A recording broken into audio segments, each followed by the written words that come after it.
Welcome and share with us what God has sent you to share with us. Amen. Bwana Yesu asifiwe. Amen. Bwana Yesu asifiwe. Praise the Lord. Amen. Hanyuma ndongeye gushimira Imana bugira kandi. I once again thank God. Yo yongeye kunyemerera ngo nongere guhagarara hano hantu. For God has given me the opportunity to stand before you. Kuko cyari gihe kirekire cyane. Because it's been a long time. Nabyifuje cyane nkuko nabivuze bwa mbere. As I said earlier, I had a desire to come and stand here. Bivanye n'ibikorwa byinshi bikaguma bigorana. But because of many things, unfortunately, could not happen. Nasenze kenshi cyane. Because I prayed for so long. Nifuza kuza hano kuramukanya. I had a desire to come and greet you all. Kuko hano ni muhira. Because here is home. Nagumye rero nkumbura cyane. So I had a desire to go back and see home. Kugira ngo bikunde nze kuramutsa abavyeyi. So that it's possible to come back and greet my parents. parents. Bivanye n'ibikorwa byinshi biguma biragorana. But due to so many things, so many work, it was not possible.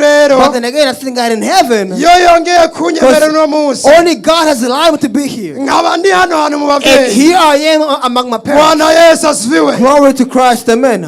Ndashimira n'uburongozi bw'ishengero. And I thank God the leadership of the church. Tumaze kubasaba ko twoza kuramukanya. When we told them they want to come and greet them, batwemereye bitagoranye. With no issue, they said no problem. Imana yo mwijuru baduheza. So that may God in heaven gives more blessings.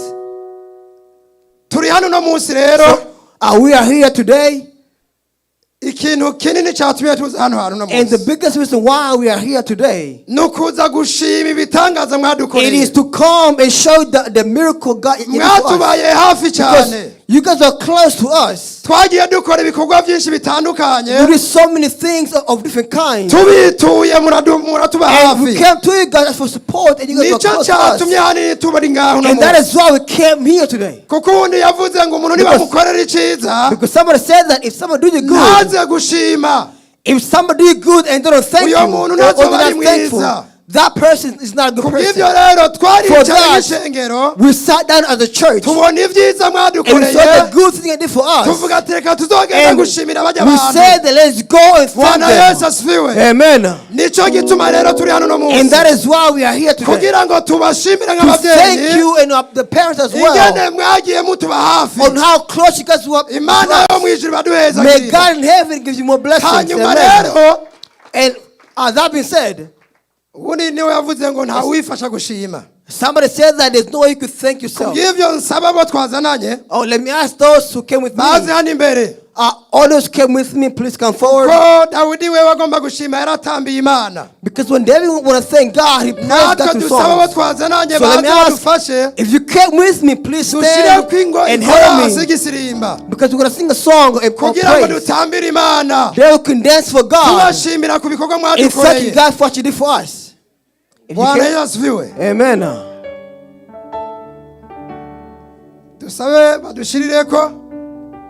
Are they going to help us put a song? The same way when somebody is thanking God, those that can thank God, n'abandi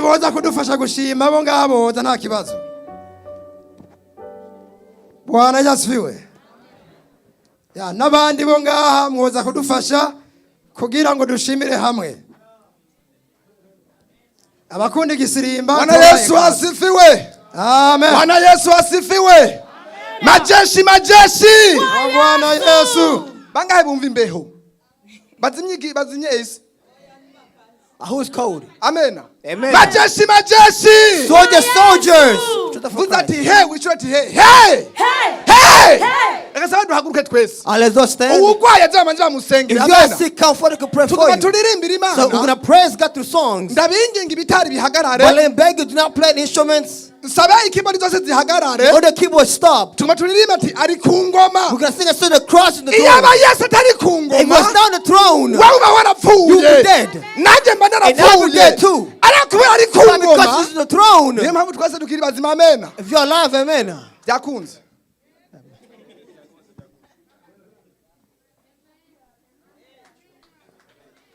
Oh, you're all come. You can come forward and sing with us because it's not a song for the choir. In a few minutes, we're not going to take long. Amen. So feel free to come forward and dance with them, dance with us.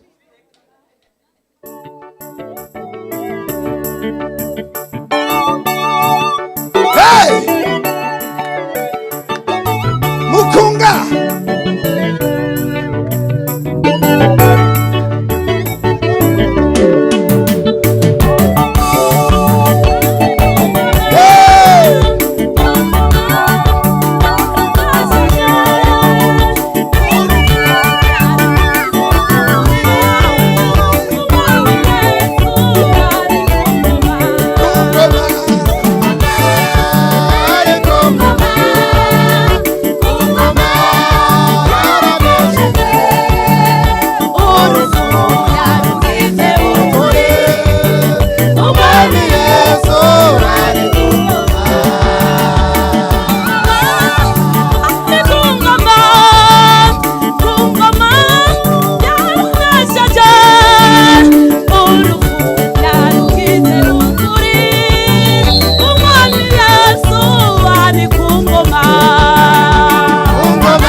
yarugize ukuri umwami Yesu ari ku ngoma Ungoma are kungoma Ungoma yarabesheje Urupfu yarugize ukuri umwami Yesu ari ku ngoma Haleluya Haleluya Tuko katika shamba la Bwana Haleluya Tuko katika shamba la Bwana Haleluya Tuko katika shamba la Bwana Haleluya Haleluya Haleluya Haleluya Haleluya Shika sana shika sana shika sana Shika sana shika sana shika sana Shika sana shika sana shika sana Shika sana shika sana shika sana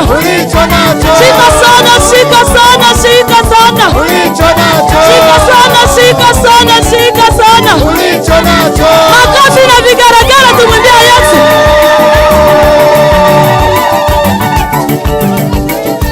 Kama wampenda sema Kama wampenda sema Kama wampenda sema Kama wampenda sema Kama wampenda piga makofi na kayama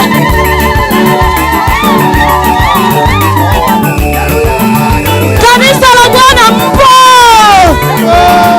Pigani makofi na vigeregere tumwimbie Amen Amen Amen Siva Siva Siva Siva Siva Amen Amen Amen Amen Amen Amen. Amen Amen. Hallelujah Hey! Hey Hey murakoze cyane I thank you so much. ayo n'amashimwe yacu This is your thanks. dusome ijambo ry'Imana We are going to read the word of God mu gitabo cy'abaroma in the book of Romans, igice cya 12 Romans chapter 12, ku murongo wa mbere verse 1 turageza ku murongo wa kabiri until 2. Once again, Romans 12, verse 1 until 2. abaroma igice cya 12 Once again, that's Romans ku chapter murongo wa 12, mbere kugeza verse kabiri 1 until 2. tugiye kuvugana n'abantu bashasha We're going to talk to the new people. ndagerageza kwegeranya amajambo I will try my best to gather my words. kuko amajambo yose bamaze kuyavuga. Because all the words are spoken already. Nagiye ndumviriza indirimbo z'abaririmbyi. Through songs as I was listening. Bagiye begeranya amajambo nateguye. They were speaking the words I prepared myself. Urumva nta kamaro ko guteba. Meaning that there's no reason for me to take too long. Ndubahiriza umwanya bampaye. I'm going to respect the time they gave me. Hari naho nawukwiza. And sometimes I'm not even kubera nimba wategereye mu baririmbyi. Because if you are listening among the songs of amajambo yose all the bayavuze. words that said them. Bwana Yesu asifiwe. Amen. Tugiye kuvugana n'iri jambo rivuga ngo kuba mushasha. We are going to look at verse where it says to be new. Like being new. Bwana Yesu asifiwe. Amen. Kuba umuntu mushasha. To be a new person. Umuntu aba mushasha. A person can be new. Yarigeze kuba uwa kera. When they were old. Not physically old. But. Bwana Yesu asifiwe. Amen. Kugira ube mushasha. For it to be new. Hari aho uba waravuye. There's a place you came from. Tuvugane rero n'abantu bashasha. Basically, you became new. You are kuko new. abantu bose bari ngaha. Because all of us who are here. Mwarabaye bashasha. You became new. Ko mwabaye bashasha rero. Because you became new. Reka tuvugane amajambo y'Imana. So let's go and converse in the word of God. Dusaba udusomera. We're going to ask our reader. Abaroma igice cya 12. Once again is Romans 12. Ku murongo wa mbere kugeza kuri kabiri. Verse 1 until 2. Kaza cyane. Welcome. Haravuga ngo ubugingo bushasha. Dusome mu izina rya Yesu. Amen. Nuko bene data ndabahanura kubw'imbabazi z'Imana ngo mutange imibiri yanyu ibe ibimazi bizima byera bihimbara Imana niko kuyikorera kwanyu kogira ikimazi. Kabiri, ntimushushanywe n'iby'iki gihe, yamara muhinduke rwose mugize imitima misha kugira ngo mumenye neza ibyo Imana igomba nibyo byiza bishimwa bitunganye rwose. Amen. Amen. Amen. As in English, once again, in Romans 12, verse 1 to 2. Therefore, I urge you, brothers and sisters, in the view of God's mercy, to offer your bodies as a living sacrifice, holy and pleasing to God. This is your true and proper worshiping. Do not conform to the pattern of this world, but be transformed by being renewed of your mind. Then you'll be able to test and approve what God's will is. He is good and pleasing and perfect will. Glory to God. Amen. Amen. Amen. Bwana Yesu asifiwe. Amen. Nibaza no majambo shimashasha. I believe these are not new words. Biranashoboka yuko waju yasomye. Maybe when you came here you read it. Biranashoboka jo warayasomye. Maybe last night you read it. Biranashoboka barayakwigishije. Maybe last night they taught you. Mugabe jambo tugiye kuvugana no munsi. But the word we're going to Niri jambo rivuga kuba musha. Is that to be renewed, to become new. Kuko muri kino gihe no kwibukanya. Because nowadays the only thing is to remind one another. Twaramaze kwigishwa. We have been taught already. Ubu rero no kwibukanya. But now it's to remind each other. Kuba musha. To become new. Navuze ngo. They said. Uba musha harahandi hantu wavuye. That you become new because there's a place you came from. Aha twabaza mwarimu wacu ngaha. If you can ask our evangelist here. Yo kubwira iyo yavuye. He will tell you where he came from. Kandi yo bivuga. And he can say it. Twava turara ngaha. But it will be too long. Bwana yasifiwe. Amen. Yavuga iyo yavuye. If he says where he came from. Cyangwa n'ubundi wese mu isengero. Somebody else in the church would tell you. Twabaza umwe wese yavuye. If you cannot this person where they came from. Twabivuga bukira bugaca. You say it will be long story. Kubera twavuye kure. Because you came from far, far away. Rero acavuga ngo. And then here he said. Nuko rero bene data. That's my brothers and sisters. Ndabanura kubw'imbabazi z'Imana. I urge you because of God's mercy. Mutange imibiri yanyu. That gives your bodies. Kugira ngo ibinyego bihoraho. So your body could become a sacrifice. Bwana yasifiwe. Amen. Ko wacunguwe. Because you are saved. Namya ndumviriza indirimbo ya I was listening to the song to the Injiri. Bavuze ngo naronse inshuti nziza. They sang and said, I received a good friend. Bwana Yesu asifiwe. Amen. Naronse inshuti nziza. I received a good friend. Iyo nshuti rero. And that friend. Yarangijije. That friend saved me. Imaze kunkiza. And once he saved me. Impereza amahoro. He gave me life. Ubutitegevya. He gave me freedom. Bwana Yesu asifiwe. Amen. because I received a good friend. iyo nshuti imaze And kuyironka that good friend, once I received him, impereza amahoro he gave me peace. nca And ndidegembya I became free. ubu ngenda nemye Now I can walk as I kubera want narose inshuti because I nziza received a good friend. ni nacyo gituma turi hano And that is why we are here now. iyo ataba iyo nshuti nziza It was not for that yaguhamagaye ikagukura mu muntu wa kera from where you were, ntiwari kuba uri you would hano not be here. ariko kubera iyo nshuti nziza Because of that good friend, yaguhamagaye he called you. nicyo gituma uri And that hano is why you are here now. ugenda wemye Amen. You walk in Amen. freedom. Amen. yavuze ngo ntimushishwanye n'ibya kino gihe He said that do not confirm in the past, ariko muhindukire but rwose rather be transformed. mwitandukanye That n'isi be different from the word. mwitandukanye Be different from those who n'abatarakizwa don't believe in God. kubera muri abantu You are bashasha new people. ijambo ry'imana urisomye Because what is the riravuga word ngo of kera God? n'abantu twarimwo The word of God said that kera n'abantu twarimwo back then we were nothing. twari inyamukira They were nothing. We twari inyagano were slaves. We were twarabaca nothing. We b'icaha were sinners. ariko yesu But just wacu Christ himself aca araduhamagara called us. adukuriyo And he took from. atugira abidegembya He made us free. He Umwami took ahabwe our icyubahiro. sins and made us free. Amen. atugira abidegembya And he made us freedom. He gave us freedom. uwidegembya nawe uri umwidegembya When we say freedom, you have freedom. kubera yesu yemeye akabambwa Because Christ, yesu he was yemeye crucified akirirwa nabi because he was hurt to kugira ngo jewe na wewe so you and me, turonke kwidegembya we can receive that freedom to be free. dusoma abanyefeso Let's read in Ephesians, igice ca kane Ephesians 4, ku murongo wa 17 verse 17. abanyefeso Once again, is Ephesians igice ca kane ku murongo wa chapter 4, 17 verse 17. ca dusimba kuri 22 tugeze kuri 24 And we're going to jump to verse 21 and to 24. amen Amen. haravuga ngo ubugingo bwa kare, ubugingo bwa kera n'ubugingo bushasha. amen Nico gituma mvuga ibi nkabishingira intahe mu mwami wacu ngo ntimube mukigenda nk'uko abanyamahanga bagendera mu bitagira ikimazi byo mu bwenge bwabo.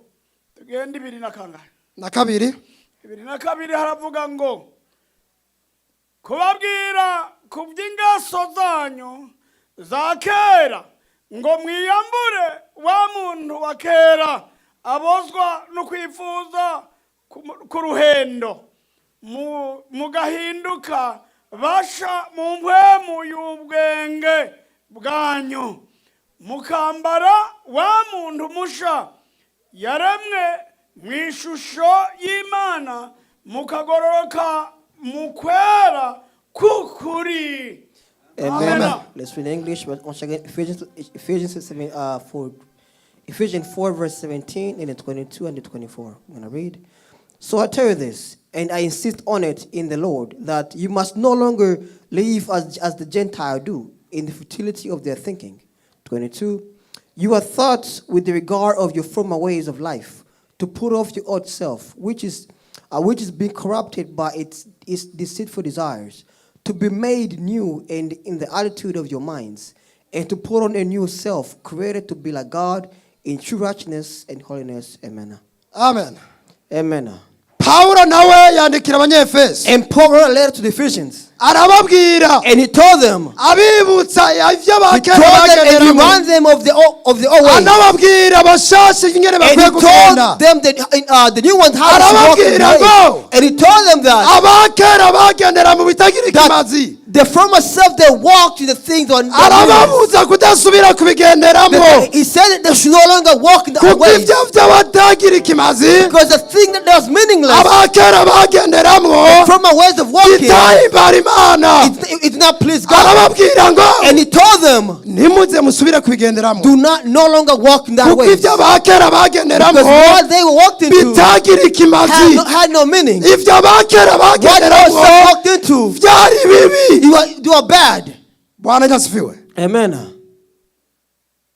ubundi yavuze ngo hari ikintu As somebody once said, gisubiye ku vyo cadashwe there's something that whenever they eat what they puked, kiba kigomba gupfa. it's about to die. Sawa yemwe. Singomba kukivuga ngira I'm not going to say what it is. Hopefully you understand the riddle. Sawa yemwe.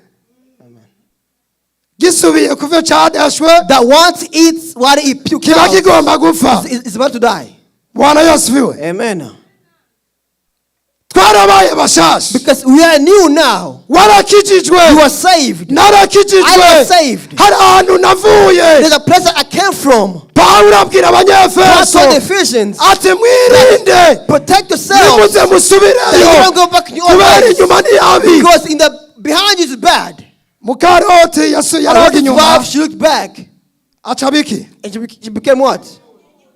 yaciye aba inkingi y'umunyu She became a pillar of salt. kubera aravye inyuma. Because she looked back. Inyuma rero ni Because habi. behind you is bad. Wirinde kuraba inyuma Be careful. You kuko inyuma hari agoye. behind is very Inyuma hari hard. ibibazo Behind vyinshi. is so many problems. Inyuma hari amagorwa Behind is so many menshi. hurts and sorrows. Wavuyeyo cyane Because you came from it urakizwa cyane. and you are saved. Bwana yasifiwe. Amen. Ni naco gituma ijambo And ry'Imana no munsi that is why the word of God today says, yatubwiye ngo abantu The word of God babaye says bashasha they who became new, bakiye kwirinda gusubira inyuma. they should be careful they don't go back. 22 And on verse 22 says, havuze uku 22 says, kubabwira iby'ingeso zanyu za kera you are told of your ngo future life. muvyiyambure. And take it off. Wa muntu wa kera Take off your old self. azobozwa n'ukwifuza k'uruhendo. Because your old self is deceived by the word. Satani Because Satan, niko kazi kiwe, that is his job. agaragaza uburyo He bwose tried his best kugira ngo akwereke to ivy'inyuma show you what is behind you. yuko ari vyiza That is great, kandi atari vyiza. even though it's not.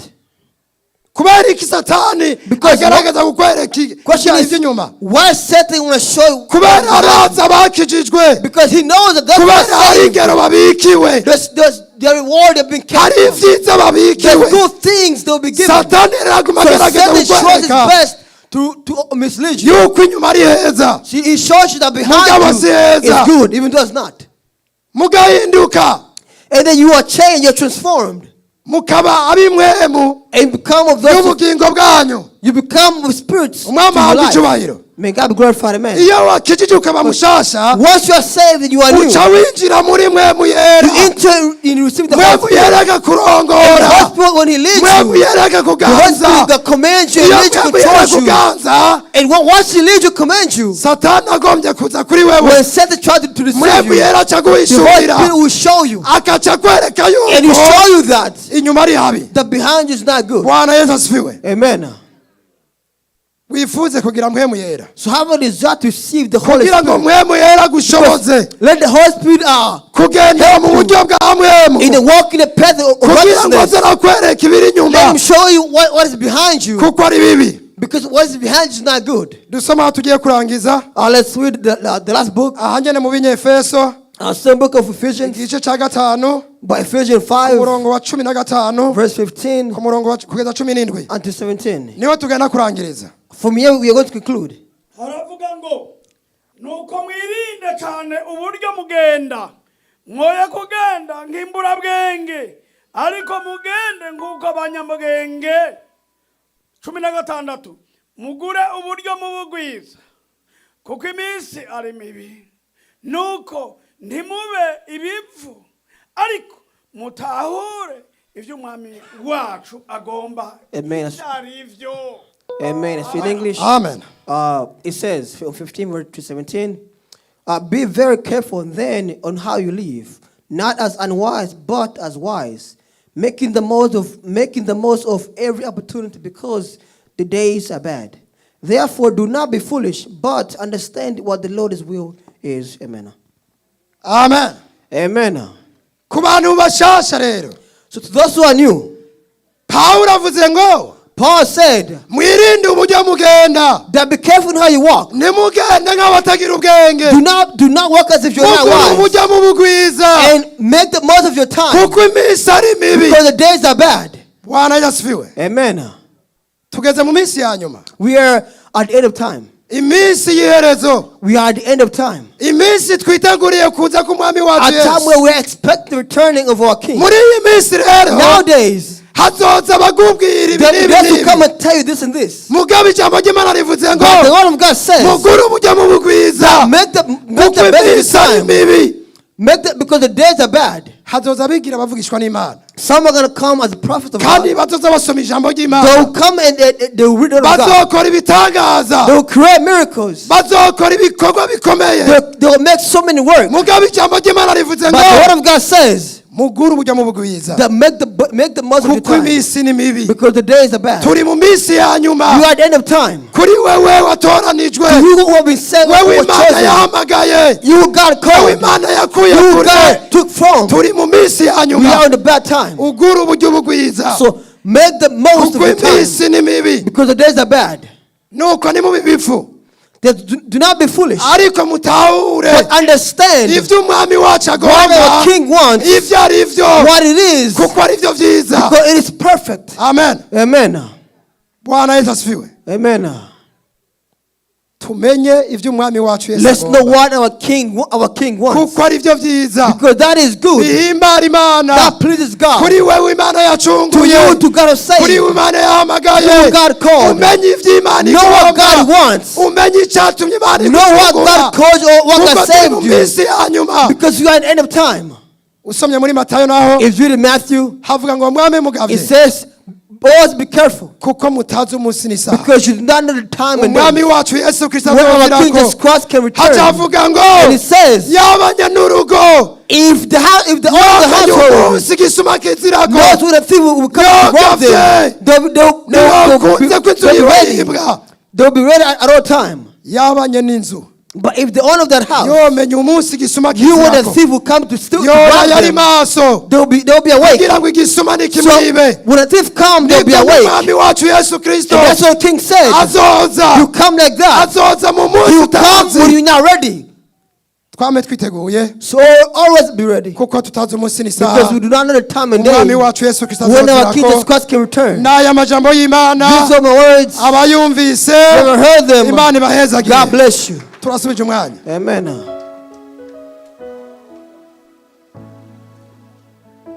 Bwana Yesu asifiwe.